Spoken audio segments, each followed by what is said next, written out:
Story zone, তোমার অনুভূতিদের খুঁজে নাও এখানেই। একটু অবুঝ, ভুল করলে ক্ষমা করে দেবেন। রফিকুজ্জামান ফাহাদের কাঁধে হাত রেখে বলে উঠলেন, ঘরের মেয়েরা একটু আহ্লাদি আর একটু অবুঝ হয়, সেটা ব্যাপার না। বউ নয়, মেয়ে নিয়ে যাচ্ছে। তুমি চিন্তা করো না ইয়াং ম্যান। খুশবুর ঠোঁট কাঁপছে। ফাহাদ মাথায় হাত বুলিয়ে দিল, তবে কাঁদল না। আধ ঘন্টার মাঝেই ফ্লাইটে চেপেছে খুশবু, আফতাব আর তার বাবা মা। আগে পরের সিট। রুমানা মির্জা এবং রফিকুজ্জামান মির্জা সামনের সিটে বসেছেন, আফতাব খুশবু পেছনে। বিমানের জানালা দিয়ে মাথায় কাপড় নিয়ে খুশবু বাহিরে চেয়ে রইল। একটু পরেই টেক অফ করবে। আফতাবের সরু দৃষ্টি মন খারাপ করে বসে থাকা খুশবু অর্থাৎ তার স্ত্রীর দিকে।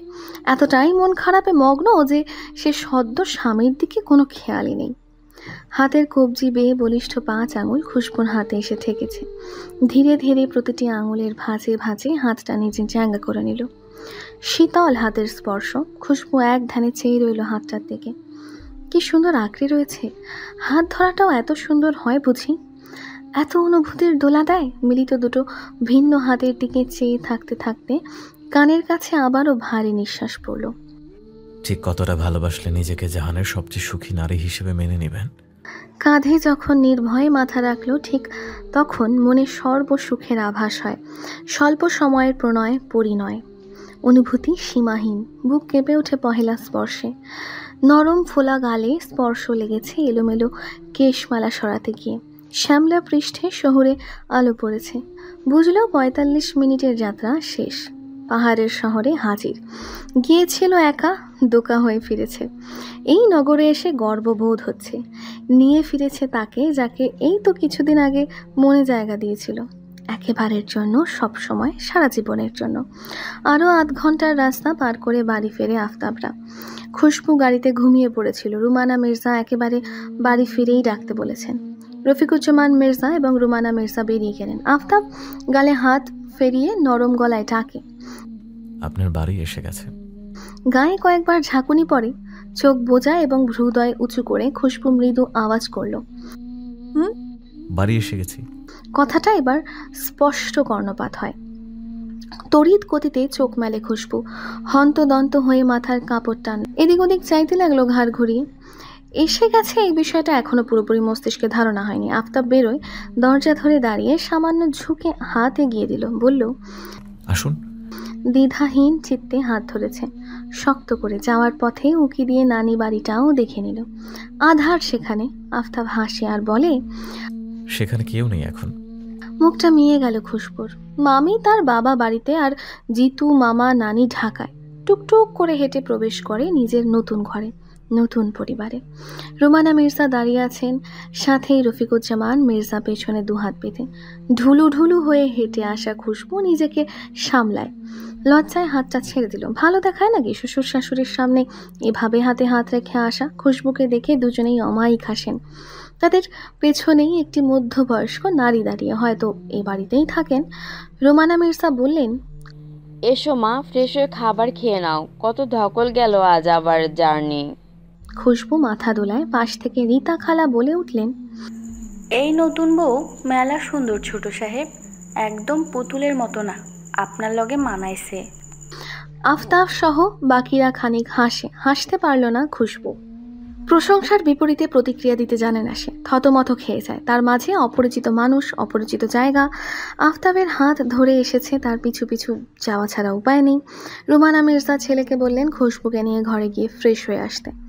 নিজেকে রোবট মনে হলো খুশবুর। কখনো এর পিছনে, কখনো ওর পিছনে। মাথা চলছে না। এখন ক্যাপ্টেন সাহেবের ঘর দেখার পালা। আফতাব দরজা খুলে বলল, আসুন, আপনার চিরস্থায়ী কামরায় কদম রেখে সুভাষিত করুন। আপনার মনে হয় না আপনি অনেক ফিল্মি? আসলেই? কই, আমার তো মনে হয় না। আমার মনে হয়। বলে ঘরে ঢুকে গেল খুশবু। আফতাবকে পেছনে ফেলে। আফতাব কিছুটা ভীষণ খায়। খুশবু ঠিক ঘরের মাঝামাঝি দাঁড়িয়েছে, ঘাড় ঘুরিয়ে এদিক ওদিক দেখছে। ধীরে ধীরে পর্যবেক্ষণ করলো পুরো ঘরটা। আর আফতাব খুশবুকে। কিছু সময় বাদে আফতাব বলল, লজ্জার কোনো লক্ষণ দেখছি না আপনার মাঝে। খুশবু কপাল কুঁচকে তাকায়, বলে, বিয়ে হয়েছে, এখন থেকে এই ঘরেই থাকতে হবে। I know that. লজ্জার কি আছে? খুশবুর সরাসরি বাক্য শুনে ভ্রু কুঁচকে চাইল। লজ্জা পায় না, একেবারেই পায় না। সেটা পরীক্ষা করার জন্য মুখোমুখি এসে দাঁড়ালো আফতাব। দৃষ্টি বিনিময় হলো। নরম গালে হাত রেখে শীতল চাহনি ছড়ে আফতাব। তড়িৎ কপালে অধর ছোঁয়ালো। খুশবু চোখ খিচে বন্ধ করে নিয়েছে। নিঃশ্বাস আটকে রাখার একটা বাজে স্বভাব। এবারও হলো তাই। এখনও ললাটে ঠোঁটজোড়া অবস্থানরত। অনুভব করলো নতুন অনুভূতি, অস্থিরতা আর প্রগাঢ় ভালোবাসা মিশ্রিত। এবার এক ঝটকায় সরে গেল খুশবু। পেছনে সরে গিয়ে আমতা আমতা করে বলল, ওয়াশরুম কোথায়? ফ্রেশ হবো আমি। লজ্জা পরীক্ষায় পাশ করেছে খুশবু। মৃদু শব্দ করে হেসে ওয়াশরুম দেখিয়ে দেয়। নিজ থেকে লাগেজ তুলে একটি শাড়ি বের করে বলল, শাড়ি পরতে হবে তেমন কোনো কথা নেই, কিন্তু হ্যাঁ, আমি যখন বাড়িতে ফিরবো আপনাকে যেন শাড়ি পরিহিত দরজা ধারে পাই। মুখ লটকে খুশবু প্রশ্ন করে, আর যখন থাকবেন না, আমার একা একা থাকতে হবে তখন? খুশবুর মাথায় হাত রেখে আফতাব বোঝানোর ভঙ্গিতে বলল, আমার মা আছে, বাবা আছে, 2 কদম হাঁটলে আপনার নানুমণি আছে, মামা মামি আছে। খাবারের পর্ব চুকে দ্রুত। আজ ঠিকঠাক মতো খাবার পেটে পড়েনি। বিয়ে তো বিয়েই, এটা বলে চেঁচাতে চেঁচাতে বিয়ে করে ফেলা খুশবুর মাথায় তালগোল পাকিয়েছে কিছুটা। ঘরে এসে ঠোঁট কামড়ে দাঁড়িয়ে আছে। বিয়ের আগে তার বিছানায় তার রাজত্ব ছিল, এখন তাও আবার একটা পুরুষ মানুষ। যদিও এখন আফতাব অপরিচিত কেউ নয়। আফতাব ঘরে এসে দরজা বন্ধ করে দেয়। দরজা বন্ধের আওয়াজে ভরকে ওঠে খুশবু। তার ভীত মুখখানা দেখে আফতাব দ্রুত পায়ে এগিয়ে এসে প্রশ্ন করল, ভয় পেয়েছেন? না। খুশবুর দিকে চাইল আফতাব। মুখশ্রী ঝুড়ে অস্বচ্ছন্দ তার ফুলের। জড়তা কাটাতে সময় লাগবে। আফতাব মুখ ঘুরিয়ে ওয়াল ঘড়ির দিকে চাইল। কখন রাত্রির 1টা বেজে গেছে হুঁশ নেই। খোলা জানালা বেয়ে হাওয়া এসে শুভ্র পর্দাকে উড়িয়ে দিয়ে চলে যাচ্ছে। দীর্ঘশ্বাস ফেলে খুশবুর 2 হাত ধরে বলে ওঠে, নতুন জায়গায় খারাপ লাগছে? খারাপ না মানে অপরিচিত জায়গা তো। পরিচিত জায়গায় যাবেন? জিজ্ঞাসু দৃষ্টিতে তাকায় খুশবু। এই মানুষটা কাছে থাকলে আবার অন্যরকম অস্থিরতা হানা দিতে লাগে। এখন প্রশ্নের উত্তর জানা মুখ্য। কোথায়? চঞ্চল দেখালো আফতাবকে। দ্রুত জবাব দিল, 1 মিনিট, আগে দেখে আসি আমার বাবা মা কি করে। মিনিট খানেক বাদে ফিরে এলো আফতাব। ফের আঙুলের ভাঁজে হাত ঠেকিয়ে সাথে নিয়ে যেতে লাগলো। খুশবু কিছু বলতে চাইলে আফতাব ইশারা করে চুপ থাকতে।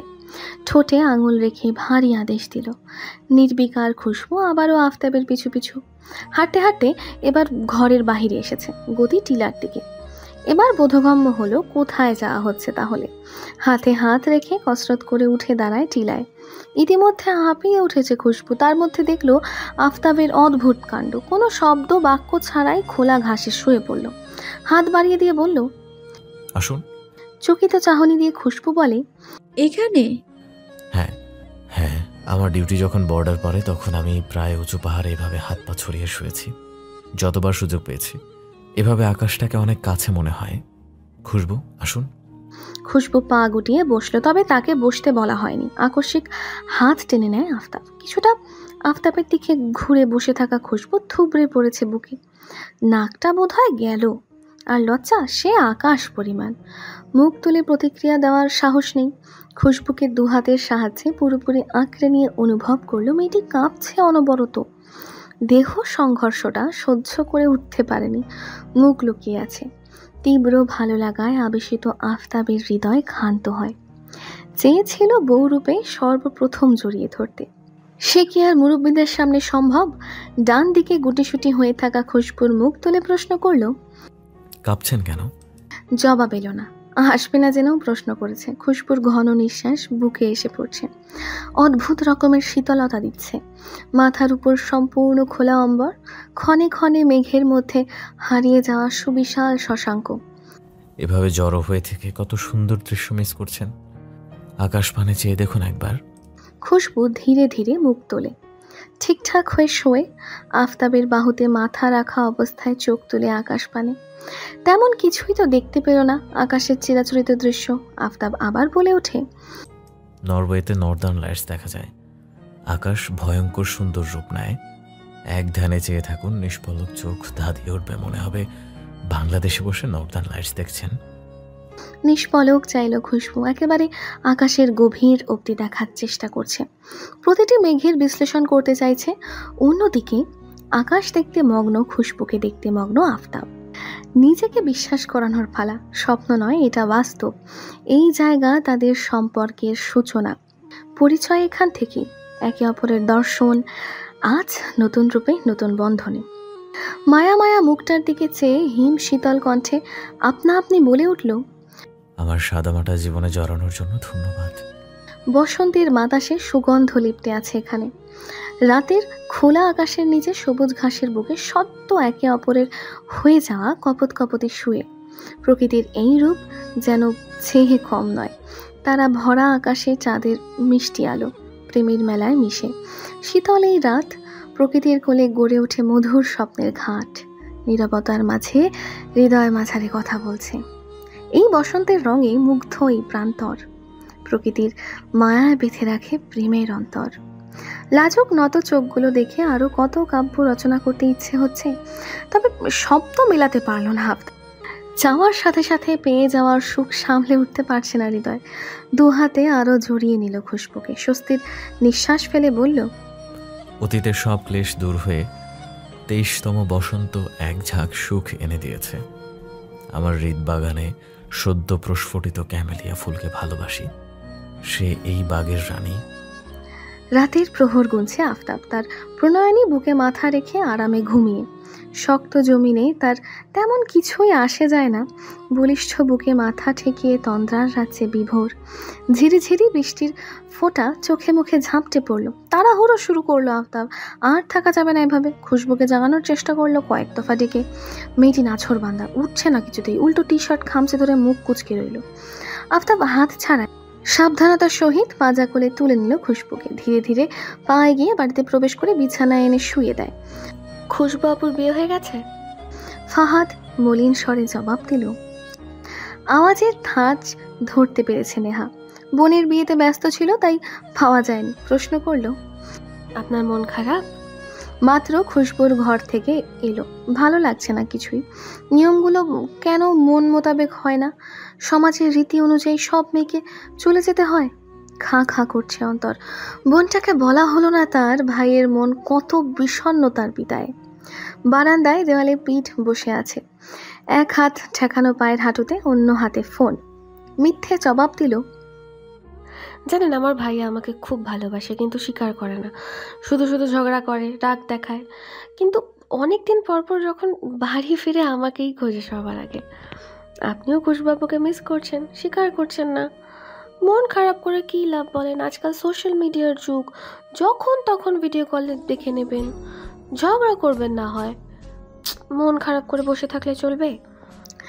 বয়স বেশি না নেহার, ইন্টার পরীক্ষা দেবে সবে। তার উদ্দেশ্য ফাহাদকে বোঝানো, আর ভঙ্গি বাচ্চাদের নেই। সে হয়তো ভুলে গেছে তাদের বয়সের ব্যবধান এতটা বড় একটা ছেলেকে বোঝাচ্ছে। হাসলো ফাহাদ, ঠান্ডা গলায় জবাব দেয়, কি দিন পড়লো রে বাবা, পুচকে একটা মেয়ে দামড়া একজন লোককে জ্ঞান দিচ্ছে। নাকটা ফেপে উঠল নেহার। পুচকে মেয়ে বলছে তাকে? এই বয়সে নিজেদের ম্যাচিওর দাবি করা মেয়েগুলোর ন্যায় নেহা বলে উঠল, আপনি জানেন না মেয়েরা অল্প বয়সে বুঝদার হয়ে ওঠে? নেহার গলার স্বরে তেজ স্পষ্ট। ফাহাদ অনেক সময় বাদে ঠোঁট প্রসারিত করে হাসল, পা জোড়া সোজা করে জমিনে রেখেছে, আর একটু আয়েশ করে বসলো। বলল, একে বুঝদার নয়, অকালপক্ষ বলে। এভাবে বলবেন না, আমি যথেষ্ট ম্যাচিওর। আমি তো সেটাই বললাম, ম্যাচিওর অর্থাৎ পরিণত, পরিপক্ক। অকালপক্ষ বলেছেন। ফাহাদ নেহাকে রাগানোর উদ্দেশ্যে আরো উদ্যত হয়, বলে, হ্যালো ডিয়ার লিসেনার্স, আপনারা শুনছেন স্টোরিজ অন প্রেজেন্স ধারাবাহিক পর্ব গল্প। আমাদের সামগ্রিক প্রচেষ্টাকে উৎসাহিত করতে লাইক এন্ড কমেন্ট করতে ভুলবেন না। Thank you. বয়স কত মেয়ে তোমার? হবে হয়তো 17 কি 18-এর কাছাকাছি। এই বয়সে ম্যাচুরিটি দেখালে অকালপক্ষ বলবে না তো কি বলবে? নেহা চোয়াল শক্ত করে। এরকম কথাবার্তা সহ্য হচ্ছে না। অষ্টাদশী কন্যার জেদ চেপেছে, কেউ রাগিয়ে তুলছে জেনেও রেগে যায়। কিছুটা রাগী গলায় বলল, ভালো, অকাল পক্ষই ভালো। আজকাল মানুষের ভালো করতে নেই, রাখি। এবার শব্দ করে হাসে ফাহাদ। তীর তাহলে ঠিক জায়গায় গিয়ে লেগেছে। খুশবু ব্যতীত অন্য কাউকে অযথা রাগিয়ে দিয়ে বেশ অনুভব করছে। রাখি বলেও ফোন কাটলো না। ফাহাদ বলল, ফোন কাটো। কাটছি। আর শোনো, জবাব আমি পাইনি, আজ ছাড় দিলাম, তবে একটা অ্যাডভাইস দেব। কি অ্যাডভাইস? বয়সটা তোমার ভুল করার, যাই করবে বুঝে শুনে করবে। স্নিগ্ধ প্রভাত শুভ্র আভা ছড়াতে শুরু করেছে। সূর্য ওঠে, নীরবে হাসছে, প্রকৃতির মাঝে নতুনত্ব। পাখির কিচিরমিচির আওয়াজ সরাসরি কানে এসে বাড়ি খায়। বক্ষস্থলে কর্তৃত্ব বিস্তার করে আছে ক্যামেলিয়া ফুল। এই বাগান তার, মালকিন সেখানকার। সকাল সকাল জেগে ওঠার অভ্যেস আফতাবের, এটা জানে সেই অভ্যাসটা খুশবু রানীর নেই। সে শ্রমবিমুখ, আরামপ্রিয়। ধীরে ধীরে চোখ খুলে চায় আফতাব। সরাসরি দৃষ্টি গেল ঠোঁটে, ঠোঁট চেপে গুটিসুটি হয়ে শুয়ে থাকা খুশবুর পানে। চুলগুলো মুখের কাছে এসে বিরক্ত করছে। হাত বাড়িয়ে সরিয়ে দিল। তৎক্ষণাৎ লোভ জাগে। বিয়ে হওয়ার সাথে সাথে যেন প্রেম আরো ধর করে বেড়ে উঠেছে। সান্নিধ্য পাওয়ার আকাঙ্ক্ষা জ্ঞাপন করছে। নিজের কাছেই নিজে প্রশ্ন ছুড়ল, একবার কপালে অধর ছুঁয়ে দিক। রীতিনীতি মেনে বিয়ে করাবো ভাবনার পরবর্তী ক্ষণেই এগিয়ে যায় আফতাব। ঠোঁট ছোঁয়ায় গালে বিপত্তি বাঁধল। লুকিয়ে প্রেম প্রেম ভাবটা প্রকাশ করতেই ধরা পড়ল। জেগে গেছে খুশবু। আফতাবকে কাছাকাছি দেখে চোখ বড় বড় করে চাইল। কি করছেন? আফতাব এইরূপ ঝাঁঝালো কণ্ঠ শুনে ছিটকে যায়নি, বরং কপালে কপাল ঠেকিয়ে ঘোর লাগানো গলায় জবাব দিল, বউকে ভালোবাসি। দুহাত তুলে আফতাবের মুখের উপর রাখলো খুশবু। সরিয়ে দেওয়ার চেষ্টা করে বলল, নির্লজ্জ, ঘুমন্ত অবস্থার সুযোগ নিচ্ছেন। I'm proud of myself. I'm proud of myself. জীবনে প্রথমবার কেউ আমার নির্লজ্জ বলেছে। ধাক্কা দিয়ে সরানোর চেষ্টায় লিপ্ত খুশবু। তার সহায় হলো আফতাবের ফোন। বিদ খুঁটে আওয়াজে বেজে উঠেছে। এক লাফে উঠে দাঁড়ালো। ফোনের দিকে চেয়ে চিন্তিত হয়ে উঠল। ফোন রিসিভ করে বলল, ইয়েস স্যার। অন্য পাশ থেকে কি বাক্য এসেছে কে জানে। খুশবু জানার ইচ্ছায় চেয়ে আছে। আফতাব হু হা করছে, কিছুই স্পষ্ট বোঝা যাচ্ছে না। কপালে চিন্তার রেখা। 2-1 মিনিট কথা বলে মলিন দৃষ্টি ছড়ে খুশবুর দিকে। এমন চাহনিতে বুকটা ধক করে উঠল। আফতাব নত দৃষ্টিতে আলমারির দিকে এগিয়ে গিয়ে ইউনিফর্ম বের করে বিছানায় রাখল। ঠিক তাই, যেমনটা ভেবেছিল সেটাই। মিনমিনে গলায় আফতাব বলল, যেতে হবে। ঠিক তখনই রুমানা মির্জা এসে দরজা নক করল। খুশবু জবাব দেওয়ার সুযোগ পায়নি, থম মেরেছিল। রুমানা মির্জার ডাকে তরাক করে উঠে দাঁড়ালো। দ্রুত হাতে বিছানা গুছিয়ে নেয়। নাস্তার জন্য ডাকতে এসেছিলেন। আফতাব খুশবু ফ্রেশ হয়ে নাস্তা করে নিল। ইতিমধ্যে জানাজানি হয়ে গেছে আফতাবের ইমার্জেন্সি ডাক পড়েছে ক্যাম্পে। কিছু করার নেই। খুশবু মুখটা শক্ত পাথরের ন্যায় করে আছে। আফতাব ঘরে ফিরে 5 মিনিটের মধ্যে রেডি হয়ে রাগে আগুনের গোলা হয়ে থাকা খুশবুর দিকে চায়। কাছে এসে বুকে হাত বেঁধে দাঁড়ালো। বলল, 1 সপ্তাহে ফিরে আসার চেষ্টা করব। অগ্নিচক্ষু করে চাইল খুশবু। জবাব দিল না কোনো। আফতাব বলে, আচ্ছা 5 দিন। রাগ কমেনি খুশবুর, আরও যেন বেড়ে চলেছে। 5 দিন? 5 দিন মুখের কথা। আফতাব বলল, আচ্ছা ফাইনাল 3 দিন। হাত পা জোর করে বলবো, স্যার আমাকে ছেড়ে দিন, আমার নতুন বউ অপেক্ষা করছে আমার জন্য। ওখানেই থেকে যাবেন, আশা লাগবে না। ঠোঁট টিপে হাসে আফতাব। তার এই হাসি দেখে পিত্তি জ্বলে যাচ্ছে, শরীর জ্বলছে দাউ দাউ করে। কতক্ষণ হয়েছে বিয়ের, এখনই চলে যাবে? খুশবুকে এমন আগুনের গোলা হতে দেখে জড়িয়ে ধরল আফতাব। তাতে খুশবুর রাগ যদি কমে, সেটা হয়নি। কাঁধে মুখ গুজে বিড়বিড় করে বলছে, কয়েক ঘন্টার বউকে ফেলে রেখে চলে যাচ্ছে। পৃথিবীতে এত নিষ্ঠুর মানুষ হতে পারে আমি কল্পনাও করতে পারছি না। ছি। সাধ্য থাকলে কখনো একা ফেলে যেতাম না বউ, তবে কথা দিচ্ছি ফিরে এসে পাহাড় দেখতে নিয়ে যাব। বার্তাটি চোখ সম্মুখে ভাসতেই মন কেমন হু হু করে উঠল।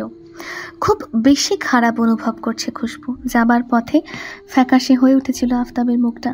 বারবার মুখ ফিরে চাইছিল। দৃশ্যটা হৃদকম্পন ধরায় মনে পড়লি। খুশবু মনে মনে ভাবল, কখনো কাছে আবার কখনো দূরে, এভাবেই সারাটা জীবন কাটাতে হবে ক্যাপ্টেন সাহেব। আমার এখনই যে ভীষণ খারাপ লাগছে। মন খারাপের বেশে জানালা দিয়ে চেয়েছিল খুশবু। হাতে ফোন। হুট করে কেউ কাঁধে হাত রাখলো। অবচেতন মন আফতাব বলে মনে করলেও সে কোথা থেকে আসবে এটা ভালো করেই জানে খুশবু। সে তো সকালেই চলে গিয়েছে। ঘুরে চাইলো, দেখলো রুমানা মির্জা দাঁড়িয়ে আছেন। ঠোঁটের কোণে লেগে আছে এক চিলটা হাসি। বললেন, একা লাগছে? খুশবু চোখ নামায়, মুখটা ভার, তার মাথা দুলিয়ে নাবোধক উত্তর দেয়। রুমানা মির্জার কি দৃষ্টি এড়াবে খুশবুর লটকে থাকা মুখটা? তিনি ঠিক বুঝে নিলেন মাত্র বিয়ে হয়েছে, কই দুজন একটু সময় কাটাবে, তা না দায়িত্বের কাছে সেটাও হয়ে উঠল না। রুমানা মির্জা আবারও বললেন, মন খারাপ করে কোনো লাভ আছে বলো? তবে তোমার মন ভালো করার একটা উপায় আছে। কি উপায় মা? তার মা ডাকে মন আরো ভালো হলো রুমানা মির্জার। মেয়েলি গলায় কখনো মা ডাক শোনার সৌভাগ্য হয়নি। তিনি বললেন, আমরা আগামীকাল ঘুরতে যাব। এই ধরো শহরটা ঘুরে ফিরে দেখলাম, তুমি চিনে নিলে। আর ঘোরাফেরা আফতাবকে ছাড়া এখন কোনো ভালো কাজও ভালো লাগবে না। তারপরও শাশুড়ি মায়ের মন রাখতে হাসি মুখে জবাব দেয়, জি আচ্ছা। ঘুমিয়ে পড়ো এখন, আগামীকাল তোমার মামি আসবেন। ঘুম আসবে না জানে, তাই পুরোটা ঘর ঘুরে ঘুরে দেখতে লাগলো খুশবু। এদিক ওদিক ছড়িয়ে ছিটিয়ে আছে আফতাবের নামের ক্রেস্ট, কিছু বই আর কিছু পেন্টিং, ব্যাস এইটুকুই। ক্রেস্টগুলো দেখে বোঝা গেল পড়ালেখার পাশাপাশি এক্সটার্নাল কারিকুলার অ্যাক্টিভিটিতেও বেশ ভালোই ছিল সে। কয়েকটা ছবিও টানানো তার। এসব দেখতে দেখতে হাঁপিয়ে ওঠে খুশবু। তার মনে পড়ে না কখনো স্কুলের খেলায় সে কোনোদিন নাম দিয়েছে। তার কাজ ছিল দর্শকের, বসে বসে সবাইকে দেখতো, ঝিমাতো আর থালি দিত। দেহের অলসতা তাকে কোনো দিন এসব দৌড়ঝাঁপে উৎসাহ দেয়নি। সেখানে তারই স্বামী পুরোপুরি তার চেয়ে ভিন্ন, ঠান্ডা মাথার একজন মানুষ। দেখে বোকা বোকা মনে হয় মাঝে মধ্যে খুশবুর, পরক্ষণেই বুঝিয়ে দেয় বুদ্ধিমতির সিল লাগিয়ে ঘোড়া খুশবু নিজেই সবচেয়ে বড় বোকা। বিছানায় পিঠ ঠেকিয়ে ফের মনে করতে ব্যস্ত আফতাবকে। পৌঁছে শুধু একটা মেসেজ করেছে, এখনো অবধি কোনো কল করলো না। তবে ফোনটা বাজে, স্ক্রিনে ভাসে পুরনো পরিচিত এক নম্বর। তৎক্ষণাৎ মেজাজ বিগড়ে গেল খুশবুর। এমনিতেই মেজাজ ভালো নেই তার মধ্যে এর আবার কি চাই? ফোন রিসিভ করলো খুশবু। পুরনো প্রেমিকের মৃত আত্মা জেগে উঠেছে। অন্য পাশ থেকে অবাক হওয়া কণ্ঠ ভাসে, বলে, হোয়াট? কি হোয়াট? ফোন দিয়েছেন কেন?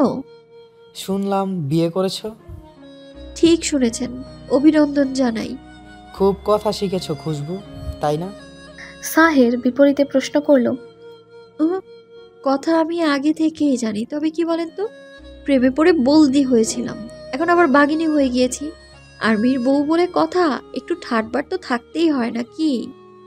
দাঁত খিচিয়ে রইল সাহের। খুশবুর এক একটা কথা তীরের মতন। মেয়েটা আসলেই ভালোবেসে দুর্বল হয়ে গিয়েছিল, নাকি তাকে জ্বালিয়ে পুড়িয়ে ঝাঁঝরা করার জন্য এইসব বলছে? নিজের কুটিল ব্যক্তিত্ব বজায় রেখে সাহের বলল, আর্মি পাত্র পেয়ে মোমের মতো গলে গেছো, তাই না? এখন আর পুরনো প্রেম ধরা দেয় না। খুশবুও কম যায় না, সোজা সাপটা জবাবে বলল, ঠিক তাই। পুরনো প্রেমিক যদি মেয়েবাজি করে বেড়ায়, সেখানে একজন সভ্য দায়িত্ববান আর্মি অফিসার বেটার অপশন। হ্যাঁ, আমি আর্মি পত্র পেয়ে গলে গিয়েছি। কোনো সমস্যা? সমস্যা হবে কেন, গোল্ড ডিগারের ট্যাগ পেয়ে গেলে। সামর্থ্য তো তোমাকে পুরোটা কিনে নেয়ার ছিল বিয়ের পূর্বেও। আমি আবার গার্বেজে টাকা ক্ষয় করি না, বুঝলা? এখন কি কল রাখবে, নাকি আর একটু মাল মশলা মিশিয়ে অপমান করব? কোনটা? সাহিরের রাগের পারদ তর তর করে উপরে উঠে গেল। এই মেয়েটার সাথে কথায় পারছে না, যে কিনা একটু ভালোবাসা পাওয়ার জন্য পিছু পিছু ঘুরতো, তাকে পাত্তাই দিচ্ছে না। এই ভেবে জেদ আরো বাড়লো। আমার সাথে বাড়াবাড়ি পরিণাম ভালো হবে না, ধ্বংস হবে তুমি। ভেবেছিল ভয় পাবে খুশবু, উল্টো হেসে উঠল, বলল, রিটার্ন ট্রেড শোনো। এই যে মেয়েদের জীবন নিয়ে খেলছো না, মেয়েদের থেকে টাকা নিয়ে রংবাজি করছো, সবটার প্রমাণ আছে। ইট মারলে পাটকেল খেতে হয়, জানো তো? অ্যাডভাইস দিব, ভালো পথে ফিরে এসো। রাখছি। অনেক দিনের জমিয়ে রাখা রাগ ঝেড়েছে আজ। খুশবুর মনে পড়ে সেই দিনগুলোর কথা। অবহেলায় পড়েছিল তার সমস্ত অনুভূতি। ফলক ঝাপটে দেখা মেলে প্রিয় মানুষের পরিবর্তিত রূপ। ভালোবাসার ঘনত্ব বুঝে সেই সুযোগটার সৎ ব্যবহার করেছিল এই লোকটি। নিকৃষ্ট আচরণ করেছে কখনো কখনো, অবজ্ঞা অযত্নে পড়েছিল কোমল হৃদয়। তখন থেকেই দূরত্বের সৃষ্টি শুরু হয়, শেষ হয় ঘৃণায়। সে কি লোভে পড়েছে সত্যি, নাকি অগাধ ভালোবাসা পেয়ে নিজেকে আবদ্ধ করে নিয়েছে এই মায়ায়? ফোন তুলল, বার্তা লিখল, আমার তমসাচ্ছন্ন অন্তরকে কুড়িয়ে খুব যত্নে আগলে নিয়েছেন ক্যাপ্টেন, তবে আমি আপনার উপর ভীষণ রাগ, ভীষণ। তার বাবা চাচাদের ন্যায় বাড়ির ছেলেটাও হয়েছে রাজনীতির পরম ভক্ত, যেন এটাই জীবন। আর তার জন্য বিশ্ববিদ্যালয় হলে থাকতো, বাড়ি ফিরে মাঝে মধ্যে। আজ 1 মাস পর বাড়ি ফিরেছে নোমান। ইতিমধ্যে ফাহাদের সাথে তার কথা হয়েছে একবার, খুশবুর বিয়ের ব্যাপারে জানানোর জন্য এবং দাওয়াত করার জন্য কল করেছিল। আসা সম্ভব হয়নি। সব সময়ের ন্যায় বাড়ি ফিরেই নেহাকে খুঁজতে লাগলো এদিক ওদিক। যৌথ পরিবারের মতো বিশাল বাড়িতে মোট 8টা ঘর। কখন এই মেয়ে কোথায় থাকে বলা দায়। হাতে নেহার প্রিয় খাবার, সাথে চকলেটও এনেছে। নীরবে এক রুম থেকে আর এক রুম ঘুরে ঘুরে নেহাকে খুঁজতে লাগলো। খুঁজে না পেয়ে অবশেষে নেহার ঘরে দাঁড়িয়ে চেঁচিয়ে বলল। ঠিক তখনই ওয়াশরুম থেকে চেঁচানোর আওয়াজ ভেসে ওঠে। বলে, গোসল করছি, 5 মিনিট অপেক্ষা করো। খাবারগুলো সাইড টেবিলে রেখে বিছানায় পা ছড়িয়ে বসল নোমান। ঘরের নাজেহাল অবস্থা, কবে বড় হবে এই মেয়ে, এসব ভাবছে। তখনই নেহার ফোনটা বেজে উঠল। নোমান উঠে দাঁড়ায়, ফোন হাতে তুলে নিয়ে দেখলো ফাহাদের নাম। ফাহাদ কল করেছে নেহাকে, কিন্তু কেন? পেছন থেকে ছো মেরে ফোনটা কেড়ে নেয় নেহা। নোমান ঘুরে চাইতেই দেখলো বোনের ভীত মুখ স্বাভাবিক হতে যাচ্ছে। বলে উঠল, ভাইয়া? নোমান সরাসরি প্রশ্ন করল। বুক কাঁপছে নেহার, ভয় পেয়ে গেছে অল্পতেই। কি বাহানা দেবে? আর এই লোক কেন কল করলো? প্রয়োজন ছাড়া তো মেসেজ অবধি করে না। নেহা আমতা আমতা করে জবাব দিল, ফাহাদ ভাইয়া, হয়তো ছবি। হ্যাঁ, তুমি না বলেছিলে যে প্রফেশনাল এডিটর, আমার বিদায় অনুষ্ঠানের ছবিগুলো দিয়েছিলাম এডিট করতে, হয়তো সেই কারণেই। নোমানের কপাল কিঞ্চিত কুঁচকানো। নেহার সাথে তার কথা হয়, সেটা ফাহাদ কেন বলেনি তাকে? দুজনের মধ্যে আলাদা বার্তা কিছুটা সন্দেহজনক। নোমান ভারী গলায় বলল,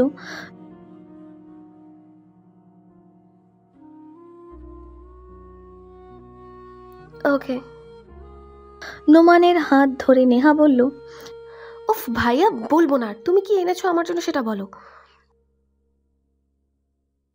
ভাইয়ের মুখ ভার হয়ে গেছে, এটা ঠিক লক্ষ্য করেছে নেহা। সন্দেহ করছে না তো? নোমানের প্রস্থান নিশ্চিত করে দরজা আটকে দিল। দ্রুত হাতে ফোন মেলায় ফাহাদের নাম্বারে। ফোন রিসিভ হওয়া মাত্রই বলে উঠল, আপনি যখন কল করেছেন তখন ভাইয়া আমার ঘরে ছিল, দেখে ফেলেছে। কি যে ভয় পেয়েছিলাম।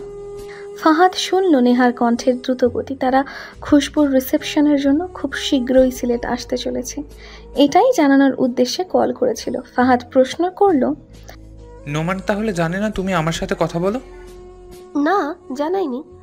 ব্যাপারটা ভালো দেখায় না। কেন কেন ভালো দেখায় না? আমি কি তোমার প্রেমিক? বাড়ি ভর্তি মানুষ বিদায় দিয়ে তবেই ঘরে ঢুকতে পেরেছে খুশবু। হাঁপিয়ে গেছে এত এত মানুষের সাথে পরিচয় হয়ে। কে মামি, কে চাচি, সব গুলিয়ে ফেলেছে বারে বারে। এত আত্মীয় স্বজন মনে রাখা যায় নাকি? বিগত কয়েকদিন যাবৎ নতুন বউ দেখতে আশেপাশের মানুষজনের আনাগোনা। ঘরে মেহমান ব্যতীত শাশুড়ি মায়ের সাথে আশপাশ ঘুরেই কাটছে খুশবুর দিন। সেই তার একমাত্র ভরসা। শুনেছিল তার শাশুড়িরা বউদেরকে ভালো চোখে দেখে না, বিবাহিত সহপাঠীদের প্রায় বদনাম করতে শোনা গেছে। আপাতত রুমানা মির্জার মধ্যে তেমন কিছুই দেখা যায়নি। মেয়ের মতন করেই ঘুরিয়ে ফিরিয়ে দেখাচ্ছেন সিলেট শহর। প্রয়োজনীয় অপ্রয়োজনীয় সবটার খেয়াল রাখছে রফিকুজ্জামান মির্জা। সবটা মিলিয়ে ভালো থাকলেও তার বাবা মা আর আফতাবের অনুপস্থিতি মন ভার করে তুলছে বারবারে। 3 দিনে ফিরে আসবে কথা ছিল, 3 দিন যাবৎ একটাবার ফোনও করেনি, মেসেজের উত্তরও দেয়নি। আরও অভিমান জমল। খুশবুর মন মস্তিষ্ক কিছুতেই মানতে চাইছে না। বুক ভর্তি অভিমান নিয়ে ফোন পাশে রেখে ঘুমিয়ে পড়ল। রাত্রের শেষ প্রহরে ঘুমন্ত নগরী, আধারে ঢাকা এই প্রশান্তির শহরে চন্দ্রের আলোয় ভরে উঠে প্রান্তি। একটু দূরেই সুরমা নদীর জল ছলছল করছে শশাঙ্কের তেরচা আলোয়। পাহাড়ের কোলে সবুজের ছায়া মিলেমিশে যেন গীত গাইছে। ভারী রাইফেল আর অন্যান্য সরঞ্জাম হাতে তুলে তাঁবুর দিকে আসা ক্লান্ত শরীর। বুকটা খা খা করে উঠল। আজ প্রকৃতি তাকে টানছে না, টানছে মধুর প্রেম, প্রিয় ক্যামেলিয়া ফুল। পানির ট্যাপ থেকে দ্রুত মুখে পানি ছিটিয়ে নেয়। হাত ধুয়ে মুছে নিল আফতাব। কাপড় ছাড়ানোর পূর্বেই একটু খোঁজ নেওয়া উচিত নতুন বইয়ের। ফোন হাতে নিল, চার্জিং পয়েন্টে কানেক্ট করে রাতের গভীরতা হিসেব না করেই কল মিলায়। গভীর ঘুমে আচ্ছন্ন খুশবু তড়াক করে উঠে বসল। অন্তরাত্মা ইতিমধ্যে জানান দিয়েছে কল তার ক্যাপ্টেন সাহেবের। এক হাতে চোখ কচলে ফোন রিসিভ করতেই শুনল ঠান্ডা শীতল কণ্ঠ। খুশবু? কণ্ঠস্বর মায়াময়, বিগলিত করতে সক্ষম যে কোনো কঠোর হৃদয়কে। তবে খুশবু নিজেকে সামলে নেয়, অভিমানী গলায় বলল, আমি আপনাকে চিনি না। অনেক সময় পর আফতাবের মুখে হাসি ফুটল। সমতল ভূমি থেকে 200 ফুট উপরে তার অবস্থান। বড় পাথরের উপর তারা ভরা অখিলের নিচে বসে অভিমান মিশ্রিত কণ্ঠস্বর শুনছে। জবাব দিল, আমি আপনার একমাত্র স্বামী, ভুলে গেছেন? আফতাবের দুষ্টুমিপূর্ণ গলায় স্বরে আরো বেগ পায় খুশবু। বলে, মনে রাখলে না ভুলবো, আমার কোনো স্বামী নেই, সিঙ্গেল আমি। এত রাগ আমার বউয়ের? স্টোরি জোন, তোমার অনুভূতিদের খুঁজে নাও এখানেই।